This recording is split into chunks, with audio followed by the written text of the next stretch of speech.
ETF index mutual funds నేర్చుకుని stock మార్కెట్లో రాణించాలనుకుంటున్నారా? వెంటనే ఈ నెంబర్కి కాల్ చేయండి. నమస్కారం. కార్తీక పురాణం విందాం.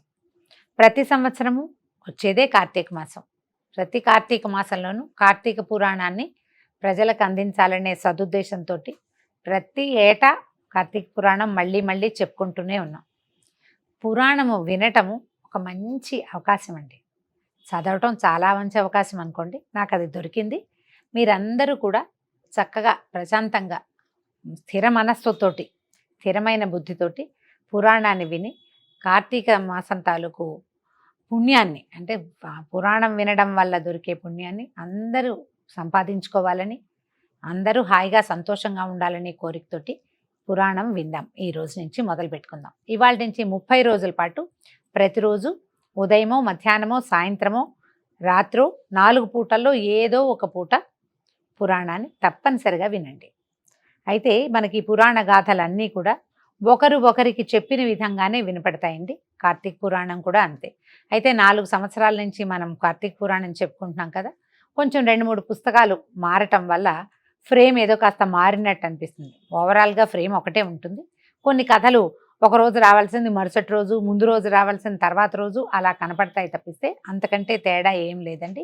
అన్నీ వ్యాసపురోక్తమైన గాథలే మనం చెప్పుకుంటాం. పురాణంలోకి వద్దాం. శౌనకాదులకు సూతుడు కార్తీక పురాణాన్ని తెలియచేయటం. పూర్వం నైమిషారణ్యానికి సూత మహర్షి వస్తే ఆయన్ని శౌనకాది మునులు సత్కరించి సంతుష్టం చేసి కైవల్యదాయకమైన కార్తీక మహాత్మ్యాన్ని తెలియచేయమని అడిగారట. అయితే అత్యద్భుత పౌరాణికుడైన సూతుడు, ఆయన తర్వాత కాలంలో వచ్చిన సౌతి కూడా ఎక్కడెక్కడి నుంచో కథలను తీసుకొచ్చి చెప్పేవారు. ఈయనేం చెప్తారంటే, మా గురువుగారైనటువంటి వేదవ్యాసులు స్కాంద పురాణంలోనూ పద్మ పురాణంలోనూ 2 చోట్ల ఈ కార్తీక మహాత్మ్యాన్ని వర్ణించారు. స్కాంద పురాణంలో ఋషిరాజైన శ్రీ వశిష్ఠుడి చేత జనక రాజర్షికి చెప్పబడింది ఒకటి.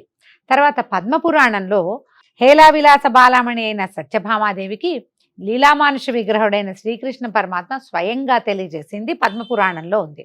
అయితే మనం ఈరోజు కార్తీక మాసం మొదలైంది, స్కాంద పురాణాంతర్గతమైనటువంటి పురాణాన్ని మనం తెలుసుకుందాం. పూర్వం ఒకసారి సిద్ధాశ్రమంలో జరుగుతున్న యాగానికి అవసరమైన ద్రవ్యాల కోసం వశిష్ఠ మహర్షి జనక రాజర్షి ఇంటికి వెళ్ళారు. జనక రాజర్షి ఎవరు? మిథిలానగరాధిపతి. ఈయన స్వయంగా రాజర్షి అంటే రాజు మరియు ఋషి. ఆయన చాలా తపసంపన్నుడు, నిష్ఠాగరిష్ఠుడు. అయినప్పటికీ కూడా తన రాజ్యాన్ని చేసుకుంటూనే తన తాలూకు తపోనిష్టలో కూడా ఉండేవాడు.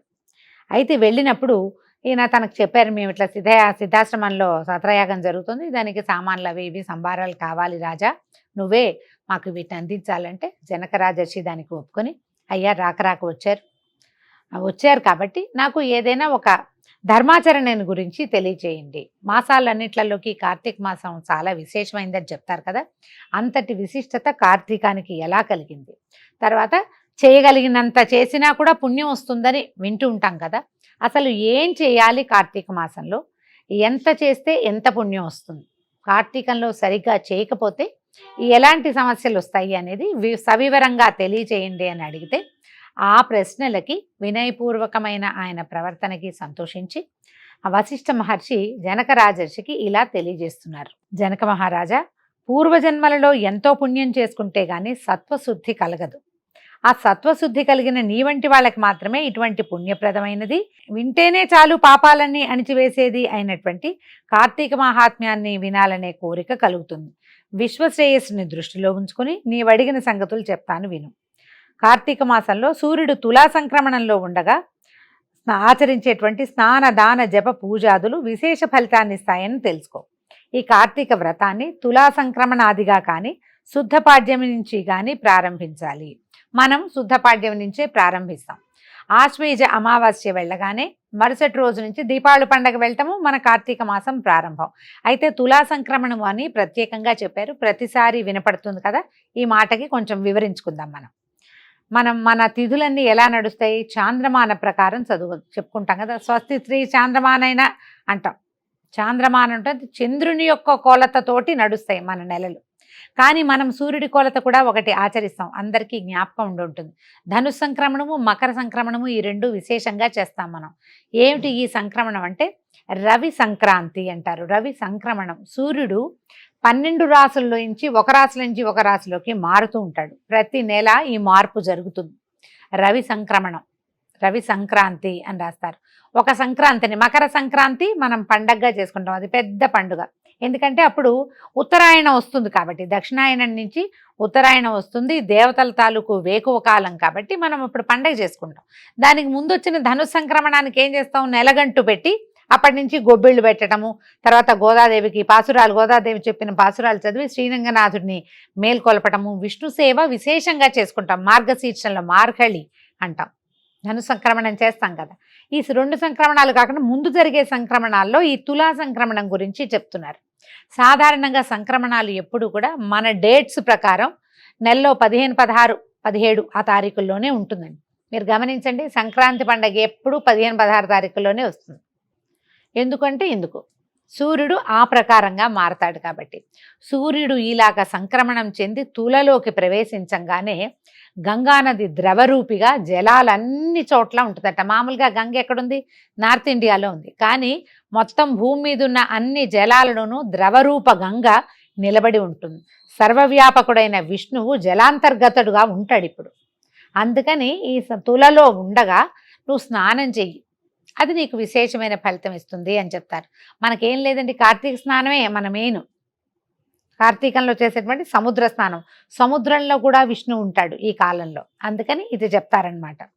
అయితే కార్తీక దామోదర ప్రీత్యర్థమే మనం ఈ వ్రతం చేస్తున్నామని చెప్పుకోవాలి. ప్రతి మాసానికి ఒక అధిదైవతం ఉంటాడు. కార్తీక మాసానికి అధిదైవము దామోదరుడు. కార్తీక దామోదర ప్రీత్యర్థం శివారాధనం కరిష్యే, రుద్రాభిషేకం కరిష్యే అని చెప్పుకోవటమే. స్నానం కూడా కార్తీక దామోదర ప్రీత్యర్థం స్నానం చేస్తున్నాము, ఇదే చెప్పుకోవాలి మంత్రంలో. అయితే నా వ్రతాన్ని నిర్విఘ్నంగా పూర్తి చేయు అని కార్తీక దామోదరుడికి నమస్కారం చేసుకుని కావేరీ నదిలో స్నానం చేస్తే విశేషమైన ఫలితం. కావేరి ప్రత్యేకంగా చెప్పబడుతుందండి, మనకు అందుబాటులో లేదు, తమిళనాడు వెళ్ళాలి. మనకి ఏ నది ఉంటే ఆ నదిలో చేయొచ్చు. ఈ గంగా ఉంటుందని చెప్పుకున్నాం కదా అన్ని చోట్ల. దీన్ని ఎట్లా శ్రద్ధగా స్నానం చేయాలి. సమంత్రక స్నానం విశేషమైన ఫలితం ఇస్తుందని చెప్తున్నారు. బ్రాహ్మడైన వాడు ఏం చేయాలో పురాణంలో ప్రత్యేకంగా చెప్పబడిందండి. బ్రాహ్మడు స్నానం ఎలా చేయాలి, వీళ్ళు ఏం చేయాలి, మంత్రయుక్తంగా భైరవాగ్ని తీసుకుని తోతు నీళ్లలో నిలబడి స్నానం చేయాలి. దేవతలకి, ఋషులకి, పితరులకి అందరికీ తర్పణాలు విడవాలి. అఘమర్షణ మంత్రజపంతో బొటనవేలుతో నీటిని ఇట్లా చేయాలట, కెలకాలట. 3 దోసెళ్ల నీరు బయటికి విసరాలి నదిలో ఇంచి. తర్వాత బయటకు వచ్చి తడిసిపోయిన బట్టలు పిండుకుని దాన్ని యమతర్పణం లేదా యక్షతర్పణం అంటారు. తర్వాత శుభ్రమైన బట్టలు ధరించి, తెల్లటి వస్త్రాలు అయితే చాలా మంచిదట. తర్వాత రూపం ధరించడం, వైష్ణవులు అయితే తిరునామం తీర్చిదిద్దుకోవటం, ద్వాదశ పుండ్రాలు. శైవులు శివారాధన చేసుకునే వాళ్ళైతే విభూది పుండ్రాలు 12 భాగాలలో ధరించాలంటారు. 12 ద్వాదశ పుండ్రాలు అని చెప్తారు. ఇవన్నీ ధరించి తర్వాత గాయత్రి సంధ్యావందనాదులు ముగించుకుని దేవాలయ దర్శనం చేసి, దేవాలయంలో శివాభిషేకమో విష్ణువాభిషేకమో చేసి లేదా సాలగ్రామార్చన చేసుకుని, వైష్ణవులైతే సాలగ్రామము, బ్రాహ్మణులైతే శివారాధన. ఒకవేళ ఏది కాదు మేమేం చేయాలి అంటే, మీకు ఏది అవకాశం కుదిరితే అది. బ్రాహ్మడు చేయవలసిన విధైతే ప్రత్యేకంగా ఇలాగని చెప్తున్నారు. ఇది దేవాలయ దర్శనం అయ్యాక ఇంటికి వెళ్ళి ఇంట్లో చేయవలసిన పూజాధికాలు, పూజా మందిరం అవన్నీ చేసుకోవటం ఉంటుంది.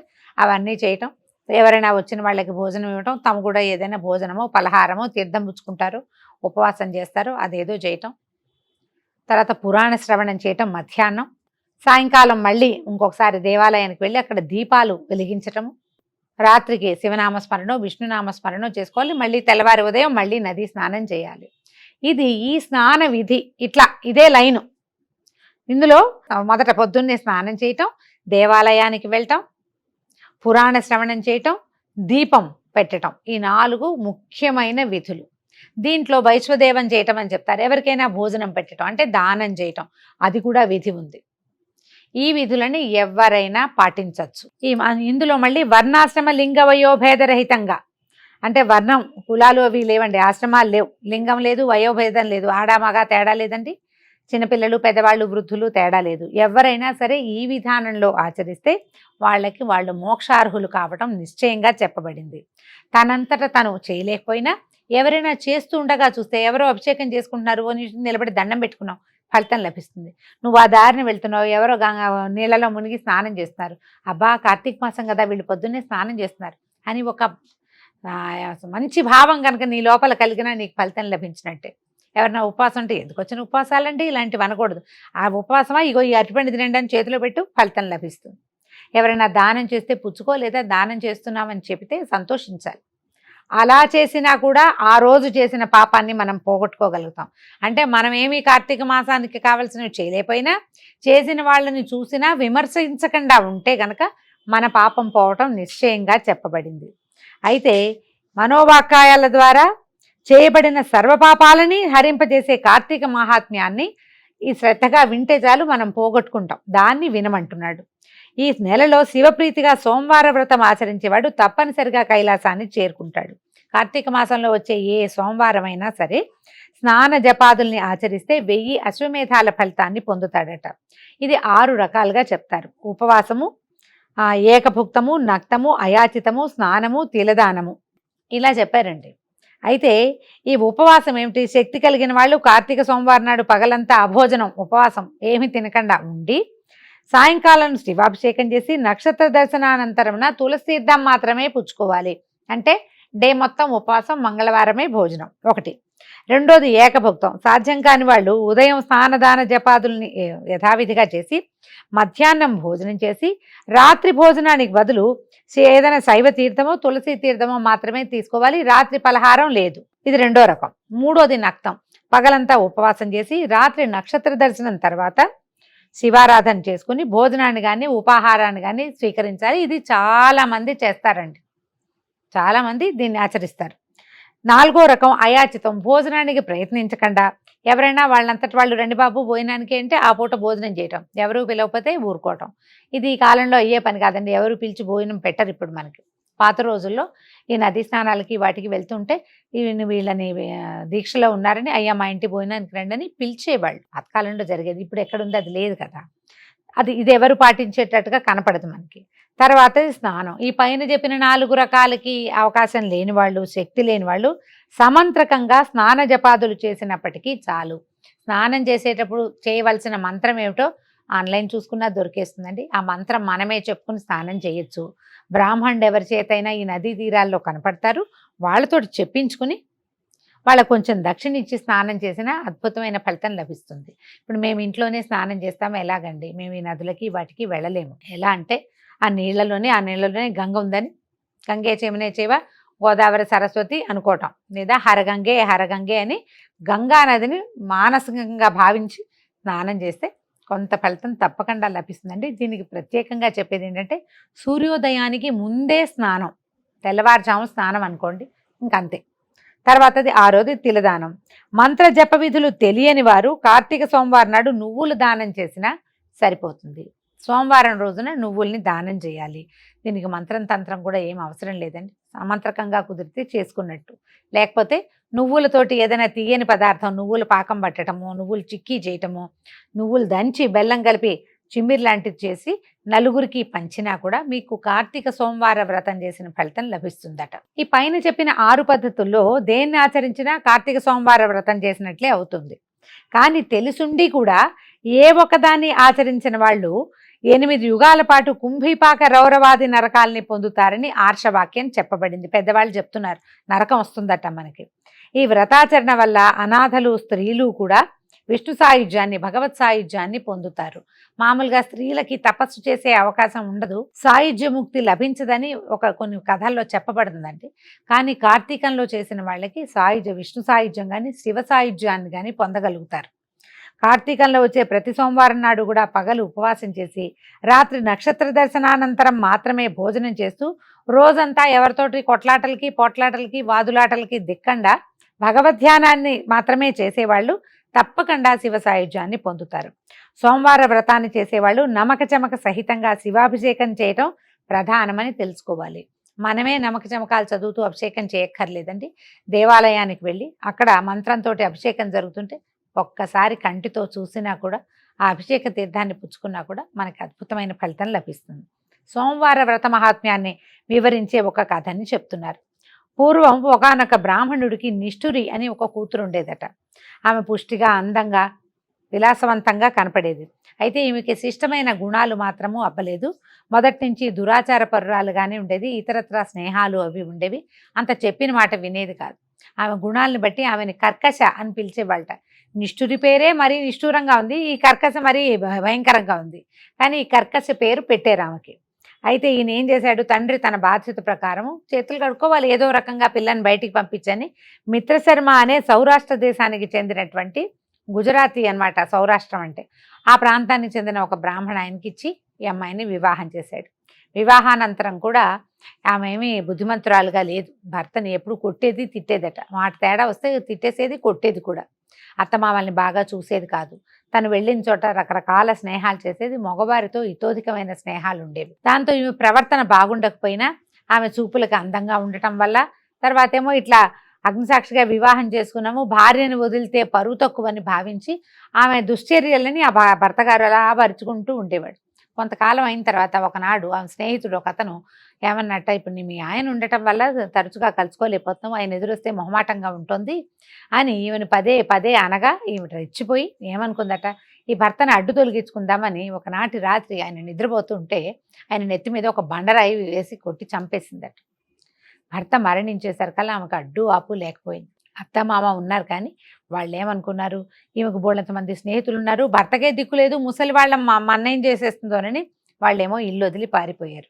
ఈ ఇంట్లో అజాపజా కనుక్కునే వాళ్ళు లేరు, ప్రశ్నించే వాళ్ళు లేరు, కనీసం అజకట్టుకునే వాళ్ళు లేకపోవటం వల్ల ఈ నిష్ఠుర, ఈ కర్కశ అనే ఆవిడ విపరీతంగా పెచ్చుమీరిపోయింది. స్నేహితులు పెరిగిపోయారు. చుట్టుపక్కల ఇళ్లలో ఉండే ఇల్లాళ్ళని కూడా మాయమాటలు చెప్పి తన స్నేహితులతోటి పరిచయం చేసి వాళ్ళు కూడా గతి తప్పేలాగా చేసేది. రాను రాను ఆమె దుశ్చర్యలు చాలా మించిపోయింది. క్రమంగా వయసు పెరిగే కొంతకి ఎంతకాలం ఇలాంటివి చేయగలుగుతారు? ఒక వయసు దాటాక స్త్రీ శరీరం సడలిపోతుంది. ఇలా నానా జాతుల పురుషులతోటి కలవటం వల్ల ఆమెకి రకరకాల అనారోగ్యాలు వచ్చేసినాయి. ఒళ్ళంతా పుళ్ళుబడ్డము, ఒళ్ళంతా సడలిపోయింది, అనారోగ్యాలు మొదలైనవి. ఆమె దగ్గరకు వచ్చే స్నేహితులు కూడా తగ్గిపోయారు. ముందంతా డబ్బు సంపాదన ఉండేది, వచ్చిన వాళ్ళంతా ఇచ్చేవాళ్ళు, ఎవరినైనా తీసుకొచ్చినందుకు ఇచ్చేవాళ్ళు. ఆ డబ్బుతోటి ఈవిడ హాయిగా బతికేది. క్రమంగా ఎవరు రావడం మానేశారు. ఆమెను అసహించుకునేవాళ్ళు ప్రజలంతా. ఆమె స్నేహితులు కూడా ఆమె దగ్గరకు వచ్చేవాళ్ళు కాదు. ధనం ఎన్నాళ్ళు ఉంటుంది, రోజు సంపాదిస్తే ఉంటుంది కానీ కూడబెట్టినవి అయిపోవా.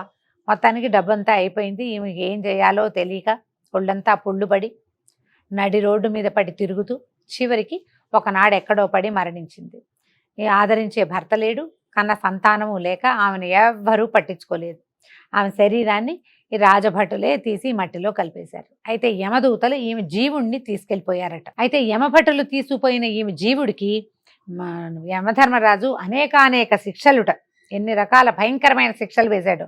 భర్తని వదిలిపెట్టి పరపురుషులని కౌగలించుకున్నందుకు చేసిన పాపానికి ఆమె చేత మండుతున్న ఇనప స్తంభాన్ని కౌగలింపచేశాడు. ఒక పెద్ద స్తంభం అంటది, కాలిపోతూ ఉంటుంది. ఆ కాలుతున్న ఇనప స్తంభాన్ని కౌగలించుకోవాలట. భర్త తల బద్దలు కొట్టినందుకు ముళ్ళ గదలతోటి ఆమె తల చిట్లేటట్టు మోదించాడు.